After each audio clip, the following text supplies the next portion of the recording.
રાજકોટના Kotda Sangani police station વિસ્તારમાં special operation group દ્વારા મોટી કાર્યવાહી હાથ ધરવામાં આવી છે, જેમાં 9 લાખ રૂપિયાથી વધુ કિંમતનો ડ્રગ્સનો જથ્થો ઝડપાયો હતો। આ કાર્યવાહીમાં સાહિલ ઉર્ફ રઝાક ગોપલાણી નામના આરોપીની ધરપકડ કરવામાં આવી છે। રાજકોટના કોટડા સાંગણી પોલીસ સ્ટેશન હેઠળના વિસ્તારમાં એસઓજી ટીમે ગુપ્ત માહિતીના આધારે ઓપરેશન હાથ ધર્યું હતું।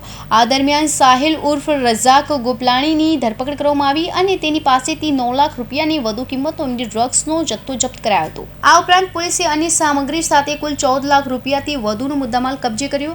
આ મુદ્દામાલમાં ડ્રગ્સની સાથે મોબાઈલ ફોન, રોકડ અને અન્ય વસ્તુઓનો સમાવેશ હોવાનું જાણવા મળ્યું છે।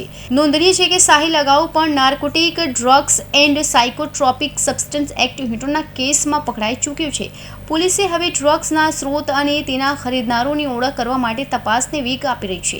તેને તેની બલેનો કાર સાથે ચેક કરતા તેની પાસેથી 92 ગ્રામ્સ જેટલી મેફેડ્રોન ડ્રગ જેની કિંમત 9,21,600 રૂપિયા છે, સાથે એક મોબાઈલ, વાહન અને રોકડ રૂપિયા પણ જપ્ત કરવામાં આવેલ છે અને કુલ 14,27,000 રૂપિયાનો મુદ્દામાલ જપ્ત થયું છે।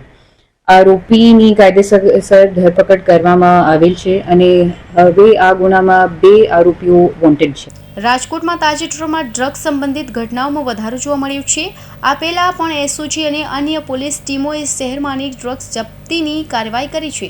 ઓગસ્ટ 2025માં રાજકોટના રૈયા રોડ વિસ્તારમાં 13.260 ગ્રામ એમડી ડ્રગ્સ સાથે ઇરફાન ઉર્ફ રોમિયો હનીફ ચેનિયાની ધરપકડ કરવામાં આવી હતી, જેની કિંમત 1.32 લાખ રૂપિયા હતી। એ જ રીતે જાન્યુઆરી 2025માં કુવાડવા રોડ પર 18.14 લાખ રૂપિયાની હેરોઇન સાથે 2 આરોપીઓની ધરપકડ થઈ હતી। એસઓજી અને કોટવા સાંગણી પોલીસ સ્ટેશનની ટીમ હવે સાહિલ ગોપલાણીની ડ્રગ્સ નેટવર્કની તપાસ કરી રહી છે। પોલીસને શંકા છે કે આ ડ્રગ્સનું નેટવર્ક રાજકોટથી આગળ વધીને અન્ય શહેરો સુધી ફેલાયેલું હોઈ શકે છે। આરોપીની પૂછપરછ દરમિયાન ડ્રગ્સના સપ્લાયર અને ખરીદનારો વિશે માહિતી મેળવવાના પ્રયાસો ચાલુ છે। ફોરેન્સિક ટીમની મદદથી જપ્ત કરાયેલા ડ્રગ્સનું વિશ્લેષણ પણ કરવામાં આવશે।